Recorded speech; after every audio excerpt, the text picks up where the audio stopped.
Good afternoon, ladies and gentlemen, I'm John, this is many a true nerd and welcome to the case of the Golden Idol. Because some days what I want more than anything is a nice detective puzzle game, and this one right here, I have heard some very, very good things about, so let's dive on in and see what I've been missing out on. And we begin with the prologue, an abrupt termination of contract. And okay, the game's not kidding, that's pretty much abrupt. I just, clicked and now a guy's pushing another guy off a cliff, so, right. I feel like in many ways I've figured out the crime here, which is, the crime is murder, and this guy here, he's the murdered guy, this guy here, he's the murderer. So, okay, case solved, let's move on to the next. Somebody pushed somebody in the something of something.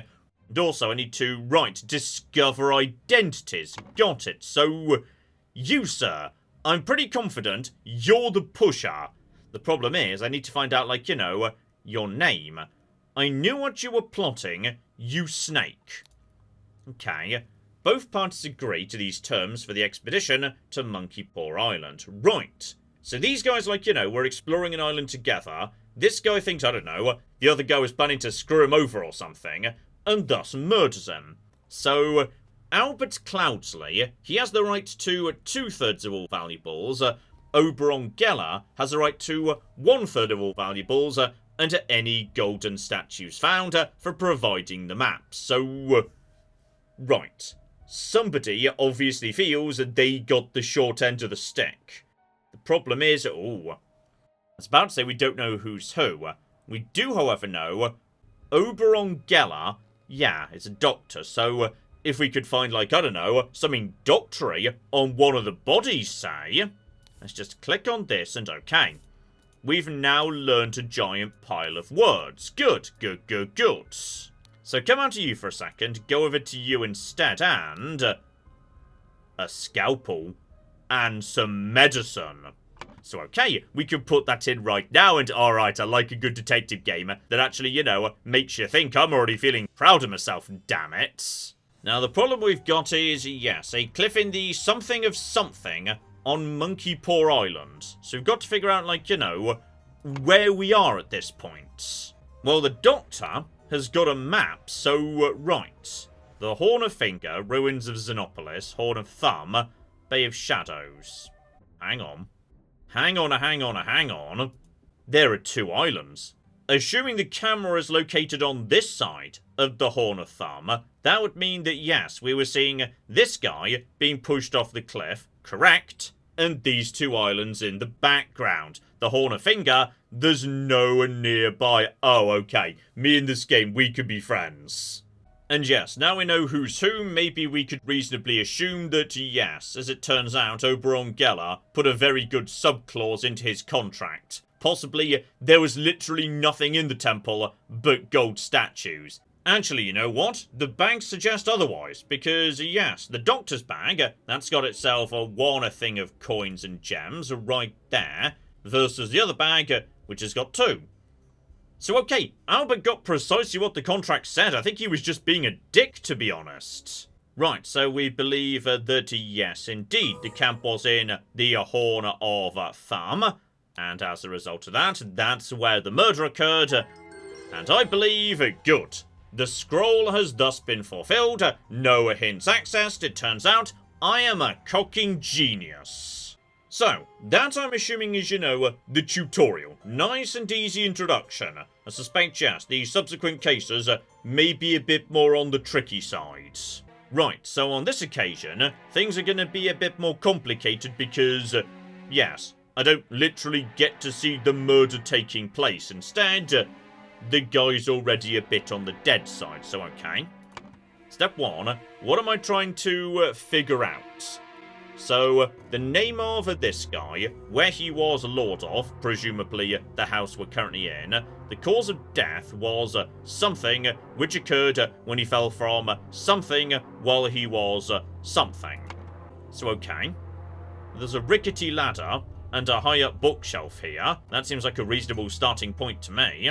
Right, check out the corpse here. So we've got ourselves one mysterious ring with a ruby in it. The man is not breathing. His head is badly wounded. Okay, if he fell off a ladder while trying to get a high up book, then would be perfectly reasonable. He might hit his head on the way down.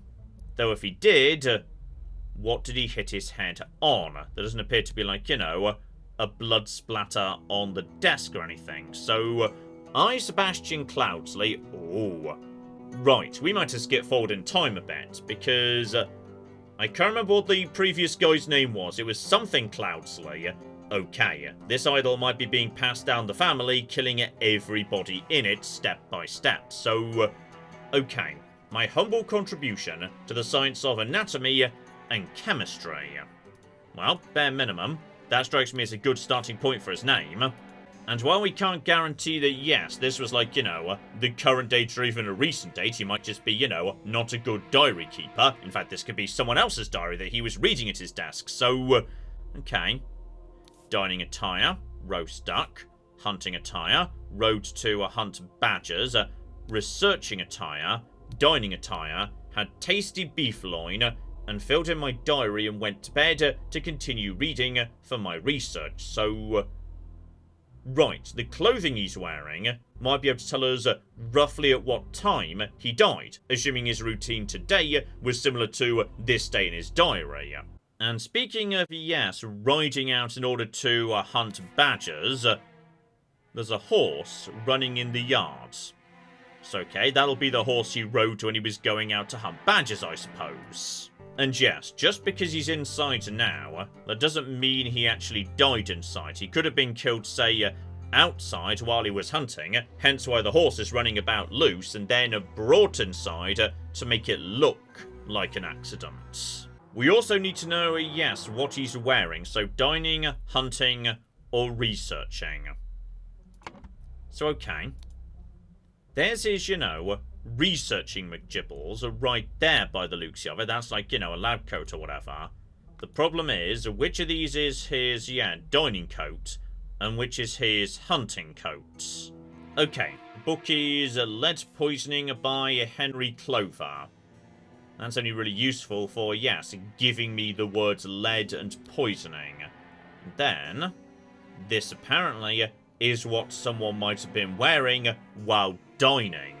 Which would mean, by process of elimination, this would be hunting attire. We've got a map here, so Blackfield, Woodshire and Crowtower. Well, there's literally water and a boat in the background, so that would suggest Blackfield. So he's probably the Lord of Blackfield. However, the cause of death, to my mind, yes, because he was probably out hunting, would be falling from a horse, not a ladder. The problem is, yes, what actually killed him? I mean, we know there's been a blow to the head, so a head wound seems reasonable. And he was also hunting. Let's see if we have got... There we go, okay. Things are ramping up a bit here, but we're staying on top of it for now. We're under control. In fact, according to, yes, the scroll summary right here, this wasn't even a murder at all.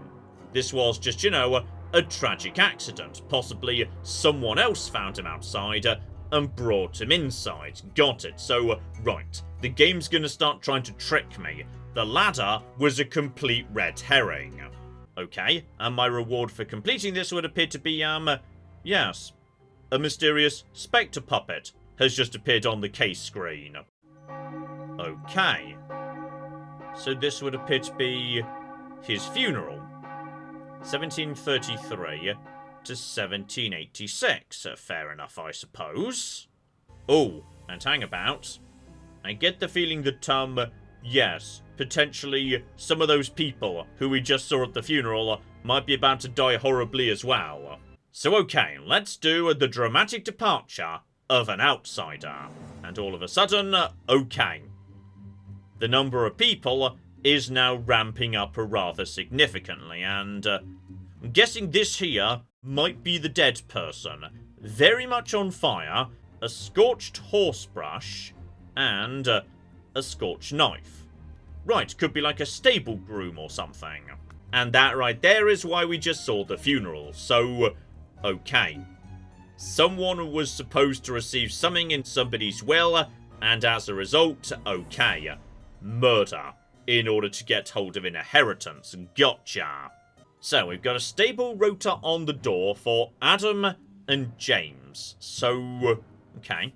Adam and James, we will need surnames as time goes by. If we could figure out what day it was, yes, this guy was very much ready to do horse grooming, not stable cleaning, because he had, like, you know, the brush on him. So, yeah, depending on what day of the week it is, we can figure out you're either James or Adam. So, okay. Keep on keeping on. Maybe, just maybe, someone will have a highly convenient calendar on them. Spare me, devil. I was just following orders. So, Astonishing Monkey Man. Property of Pear Brothers. Okay. Nothing hugely significant. Come on, someone's got to have the date. Right there, surely. Okay, race 3, win, Raging Sultan, wager £35, and right. You had a big bet on a horse, and then something very bad happened at a stable. You, sir, may have done this by mistake, while trying to do something to, you know, fix the race. We'll keep an eye on you. Now, the next guy along, you're rather interesting, because it would appear to me you've inherited the statue. Which, yes, we can see for the first time. Ooh. That used to be red. Maybe if you, like, interact with these buttons or the switch or something, it changes it. And spontaneous combustion. To perform the combustion trick, you must first cast a freezing spell, and then directions. So, this guy had, you know, some notes about spontaneous combustion on him. I mean, bare minimum, he has most definitely set this thing to the matching symbols. Right, move along to the next person here. Interesting, says this individual. Ash Blair Fine Tobacco. Prepare the carriage for tomorrow. We have to visit my nephew. EC. There's a tiny bit of money, one knife and a saddlebag, nothing particularly interesting. Now you, sir. By any chance did you, like, you know, just do the will reading? Dear Edmund, it's reached my attention you are seeking a capable new servant. I have just the man for you, David Goran. Okay, an experienced coachman with a diverse set of talents I'm sure you will find useful. Well, this guy did have a note saying prepare the carriage for tomorrow, suggesting, right, I think we've got an ID for you. And you, buddy, have got a letter on you addressed to Edmund, so that would make sense. And hang about, back over to you for a second. EC. Right. Cloudsley. You, sir, are, yes, potentially the next person down the family tree. Right, keep on keeping on. We've got a mysterious symbol here. Oh, and hello. There are multiple scenes all of a sudden. We've got ourselves Fat Lord Pair Twins, A and J. Right, the two people who are on the rota. Gotcha. And there are those symbols again. So, Batley, Cloudsley, Cupid. Yes, I think I saw these on the map in the previous case. But now, yeah, we know the name of the local, like, aristocratic houses or something. So Edmund Cloudsley may be here, but this isn't his house. This is the, what was it, Batsley house. Yes, Batley, sorry. Now you, sir, you look to me like you might have just been doing a bit of a, you know, will reading. I would not have expected one of your family to treat a legal document in such a way. I am appalled. So, okay. Now this feels cocking important. 4 inheritors. Edmund, Rose, Willard, and Peter. And one thing we can do right away. Rose Cubert. There's only one woman present, so as a result of that, you're going to be Rose. Now, Edmund outside we've already ID'd, so yes, that means we know the other two people are going to be Willard Wright and Peter Batley. The question is, yes, who are they going to be? Well, you, good sir, with, like, you know, the money and the ring and the golden McGibble, you must be one of the two. But who's the other one? So, okay, have a bit of a poke around, see what else we can find. Nicholas Maker Attorney. Right, well, we know who you are then. Oh, and hang on, I only just cocking noticed this. Right, the cowering guy over here, his knife has got an A written on it. You, sir, you are Adam. Which means you, sir, are James, by process of elimination. Though, can we actually, like, you know, check the... Yes, there is a J written on the knife. Lovely. Okay, have a poke about inside. We might be able to find, like, you know, something a little bit more interesting. So, right. We've got the writings of Sebastian Cloudsley here. So, how to be happy, hearty meals, etc., etc., avoid being upset, inspired, take a walk, scared, being scared is weakness, be strong instead. Okay, bit on the vague side, but sure. Keep on keeping on and, ooh, somebody's been potentially destroying something. A note to Peter Batley. We have sent you reminders concerning the settlement of your debt, and to date, the debt remains unpaid. £255. Right. That's a big amount of money. Now that might suggest that, you know, it's the guy who is making a ridiculous bet. He's got no money on him, trying to, you know, win the money to sort out the debt. But that is purely guesswork. We can do better than that, alright? Keep going through all of this. Now, we also confirmed this here, based on, yeah, the sign over the door. This is the Batley house. This is where he's living. So yes, the two guys, Adam and James is the dead one, they work here too.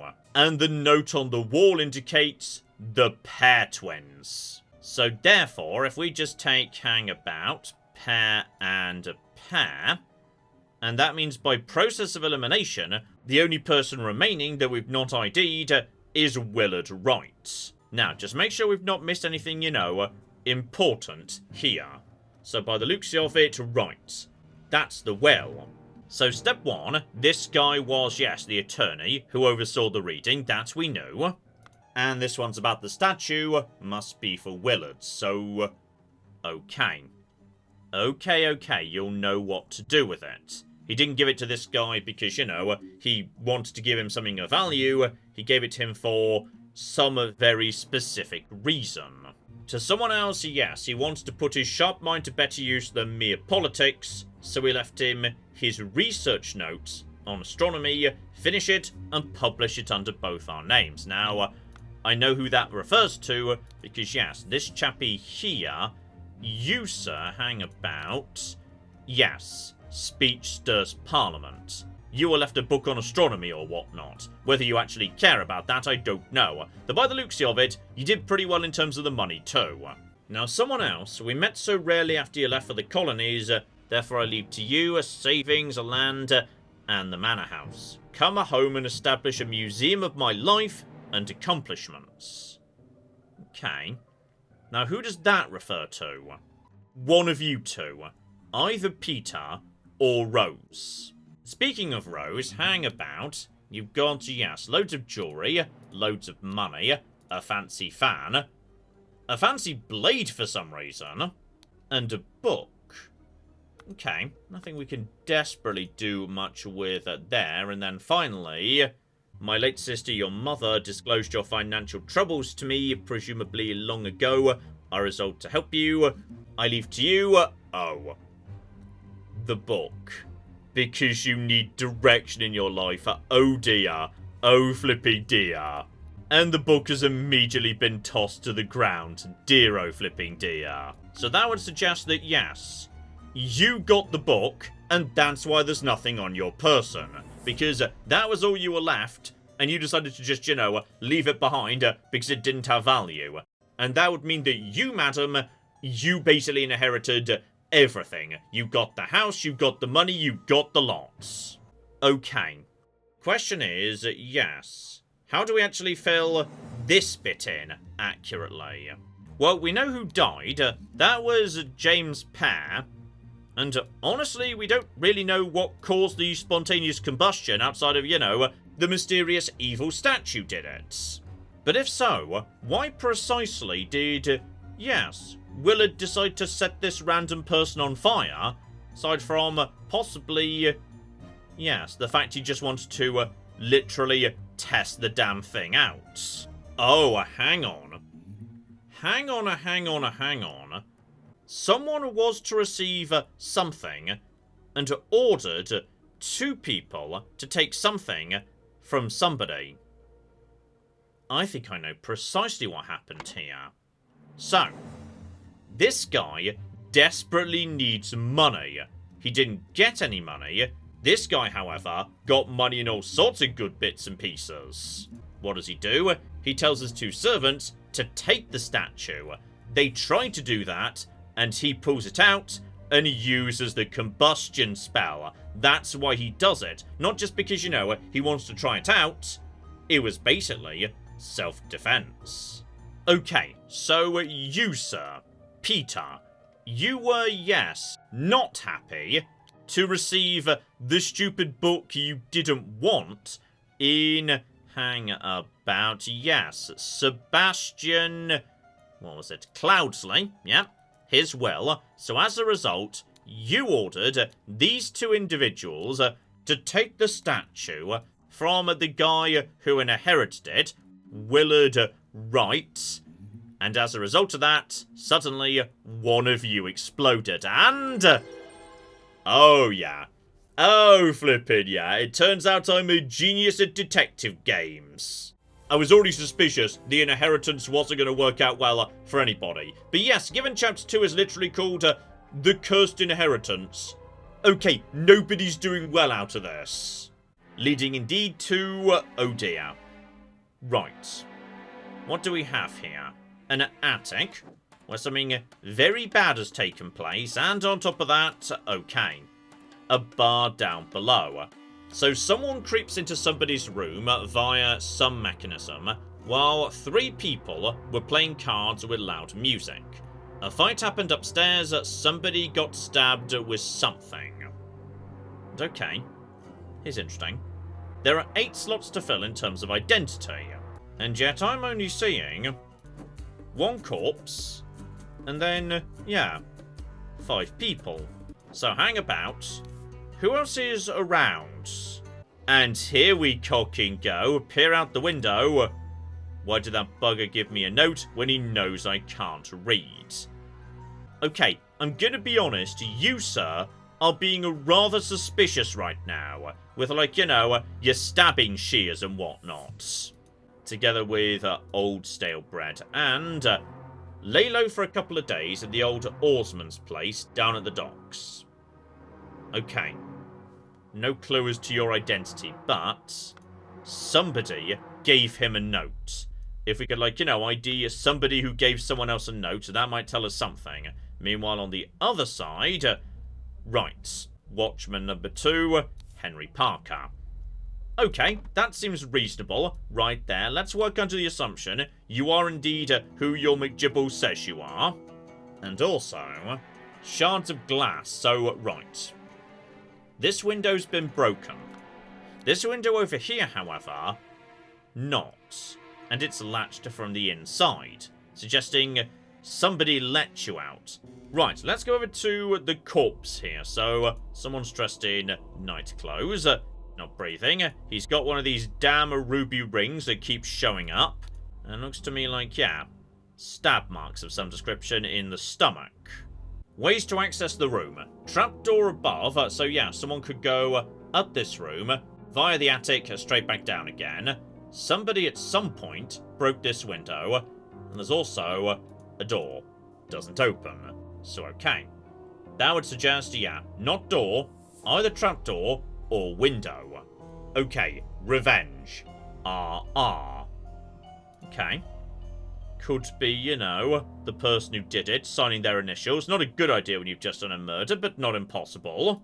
Now we've also got, yes, on his desk. 1. Washing bowl with slightly bloody water. Unusual. And Dear Proud Beast Master, I have attended our dear brother's send-off and accepted the keepsake that he bestowed upon our brotherhood in his will. I shall send this letter tomorrow, September the 10th. I hope it will reach you without delay. Already it is midnight. I will retire to my bed, for this has been a long day. May Griffin awake. Proud Beast Initiate. So, right. Proud Beast isn't a name. It's like a secret society or something. Unfortunately, yes, that gives us no indication as to this guy's identity. Though thinking about it, is this guy supposed to be Willard? I can't be sure. Here we go. We've got ourselves one watch here to my dear Maurice. Alright, now I would suggest that you, sir, might well be Maurice. Let's work under that assumption for now. Go back in here. And... okay. Interesting. Possibly the watch normally would have been kept in the music box. And it is currently ticking. Okay. It gives us a time at 2:25. Now we've got to say that whoever lives in, this room over here, you, sir, are rather suspicious. Not much we can really do with this room, aside from, this coat. Okay. Is anyone downstairs, like, lacking in a coat? I'm gonna be honest, the two guys down here are already wearing coats, so... okay. You three are, playing cards. Be calm, John. He was a perfect gentleman. He brought me a drink and then retired upstairs. Tell me, what does that man have that I lack? Right, you must be addressing this man. You, sir, must be, hang about, John. Then we've got the person who is currently playing an instrument. Mother forgive me, I will never gamble with something so dear to me again. Okay, interesting. A blade, and a key, and a violin. And possibly, just because these people are playing right now, it doesn't mean they were playing at the time of the murder. Clearly, this guy was gambling earlier tonight. Ah, but then again, 3 people were playing cards with loud music. So, okay, you must have been playing during the time of the murder based on what's written on the scroll.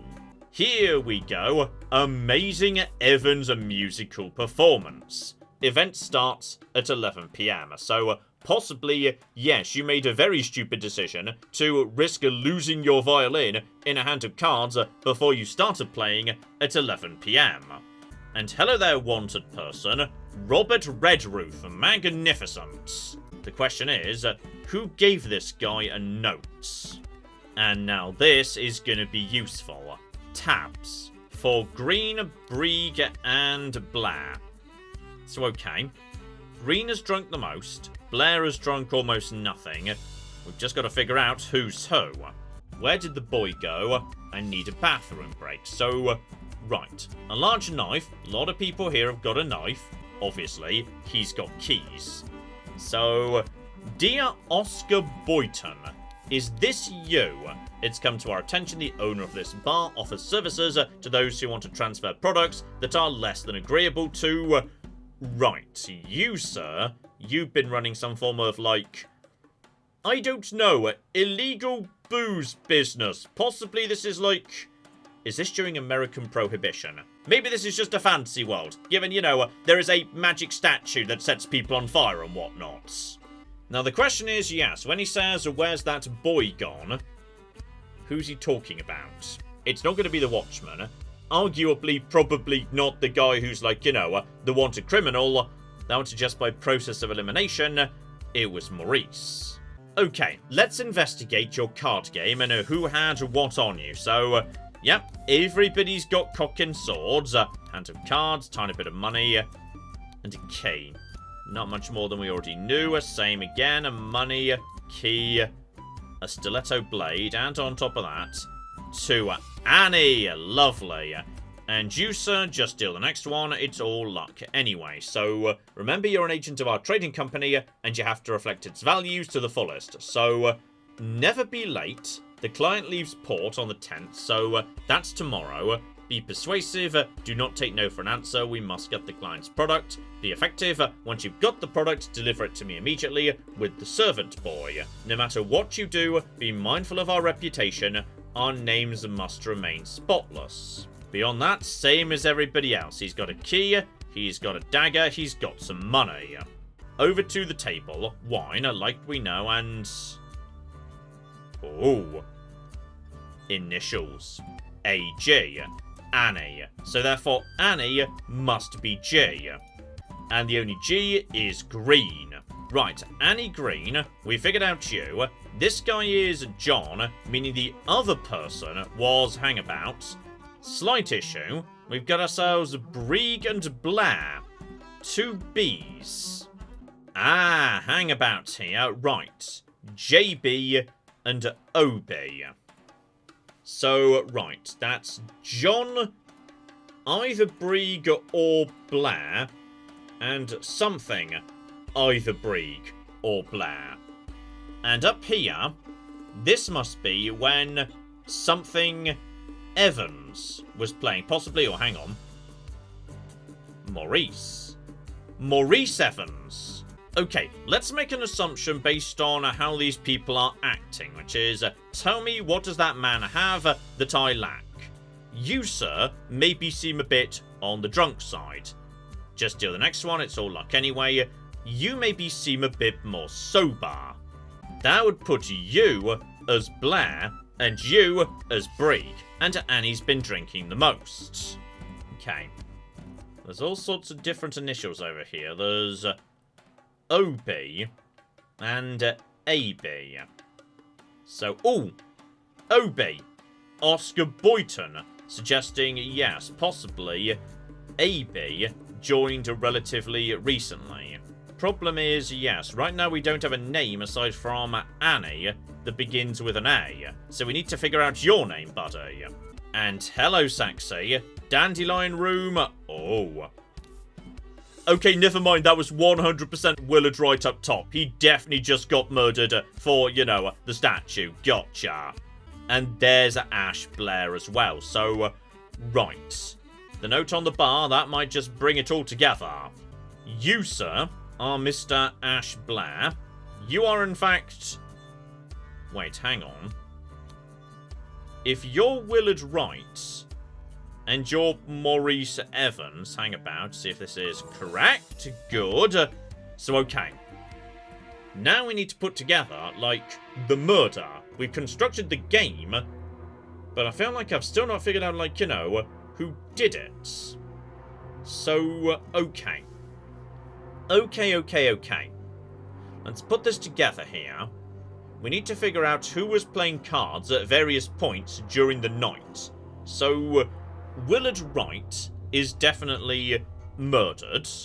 He's in the Dandelion Room, and Ash Blair is in the Forget-Me-Not Room. Now, admittedly, I'm not very good at, like, you know, flowers, but I'm going to work under the assumption, yes, that's a dandelion, and that's probably a Forget-Me-Not. Suggesting Ash Blair has definitely got, you know, a very good way of maybe getting into the damn room. Oh, and speaking of the murder scene, Robert Redruth. So possibly, Redruth does do the murder, however, he didn't do it alone. Someone gave him a note indicating where he ought to go and lay low. And the only person that makes sense who could have, you know, let him into this room and then, you know, let him back out again is Ash Blair. Ash Blair lets in this guy, basically, you know, pays him to go and murder this guy. So either he's instructed to write RR on the walls, or Ash Blair is the one who actually sneaks in, does the murder, and just, you know, pays that guy to be nearby so that the nearby police officers will see him. I think you're just the fall guy. Okay, bare minimum, Willard Wright is definitely dead. The question is, who actually did the stabbing? Because, this, sir, is why you're playing cards, isn't it? You let him in, and then you came downstairs. You're using these guys as an alibi. But if someone shut the window behind him, they had to be upstairs at, you know, the same time as the murder anyway. Well, let's assume it was indeed the trapdoor, and it was indeed Willard Wright's room. But who did it? And who was playing cards at the same time? The game that's currently being played has only just begun, because there's only 2 scores written down, so they're pretty new into this game. This has only begun very recently. suggesting if Ash Blair did have to sneak upstairs in order to let in a Robert Redruth so that he could do the murder, then yeah, he might have been doing that while Annie Green, John Brigg, and Oscar Boyton were still playing their hand together. He comes back downstairs after it's done and begins playing the next hand. I'm going to put that in and see if the game accepts this. So, right, Robert Redruth is the guy who does the murder. He's armed with, right, the nasty shears. Ash Blair is upstairs because somebody locked up the window behind him, which means the people playing cards at the time were, yes, Annie Green, who's been playing all evening, John Brigg, who'd started playing at that point and would then continue up to the current moment, and Oscar Boyton, because Ash Blair didn't do it, but he was upstairs. And it turns out I'm not a genius at detective work. Okay, it's entirely possible that Ash Blair also did the murder. In fact, in a way, that makes more sense. That's why he, wrote RR. Robert probably wouldn't have written his own name on the wall. That's just a bit too obvious. It's what Ash did to make sure that Robert would take the blame. Now, if that was the case, then yes, you, sir, you killed him yourself using the dagger. And that would explain the washing bowl filled with slightly bloody water. Robert doesn't strike me as the person to, politely clean his blade after he's done. Instead, yes, that was Ash Blair. So, right, that seems more likely to me. And there we flipping go.